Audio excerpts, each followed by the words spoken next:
Now that South Korea took the weekend to digest and cool off following Friday's final verdict, politicians are now gearing up to map out a new administration.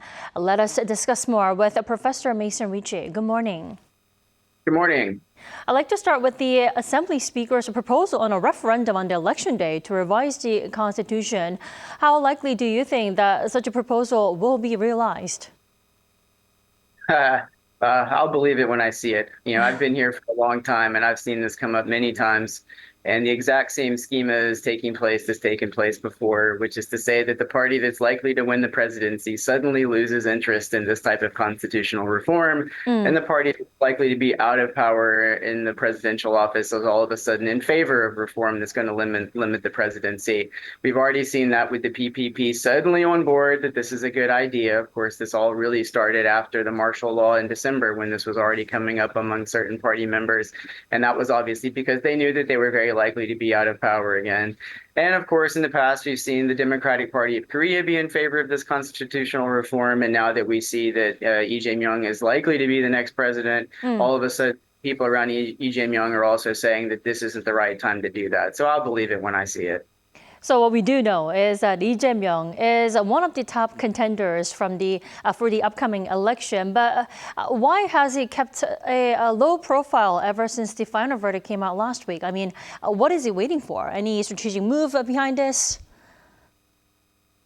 Well, I certainly don't have any insight into the discussions that have been taking place behind closed doors among the Democratic Party, but the political calculus on this would be in the first place, of course, just making sure that if you're Lee Jae-myung in the Democratic Party, that you dot your I's and you cross your T's as you are preparing for the post-impeachment phase and the post-removal phase.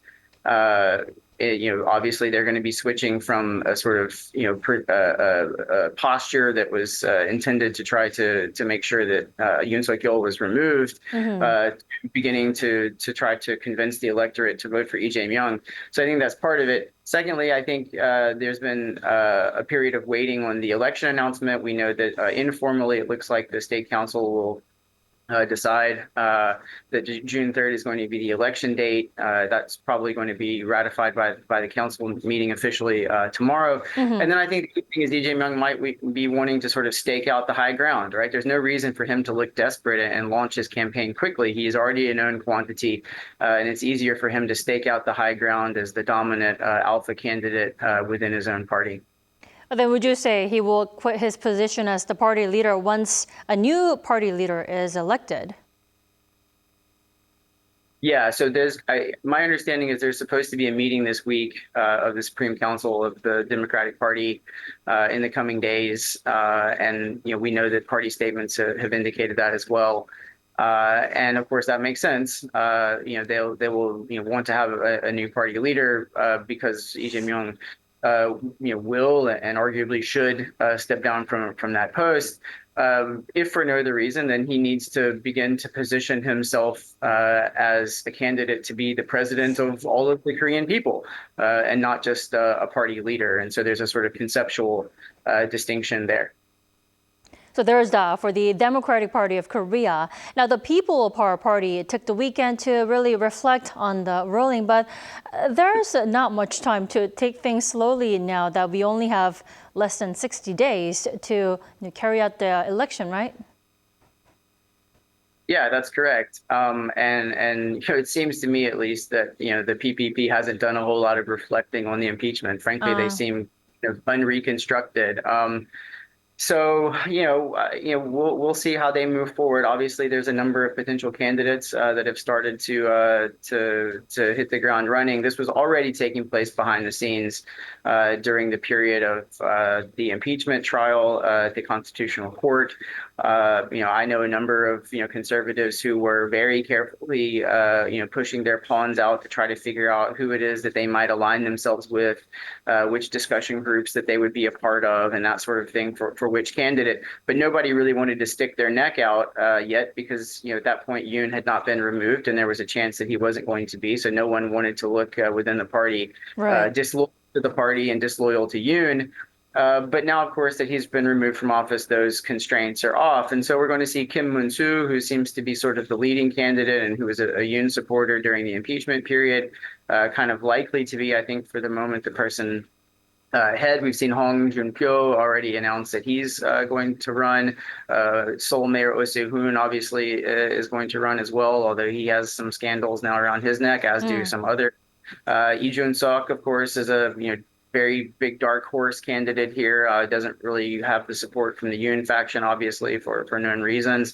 Han Dong-hoon is in a similar situation, but he may end up being a candidate in one form or another. And then we have An Chol-soo, who's a sort of perpetual also ran, who's also thrown his name in the ring and is also very unlikely to get the nomination. There's the list from the ruling People Power Party. Professor Richey, I asked you this on Friday when the final verdict came out.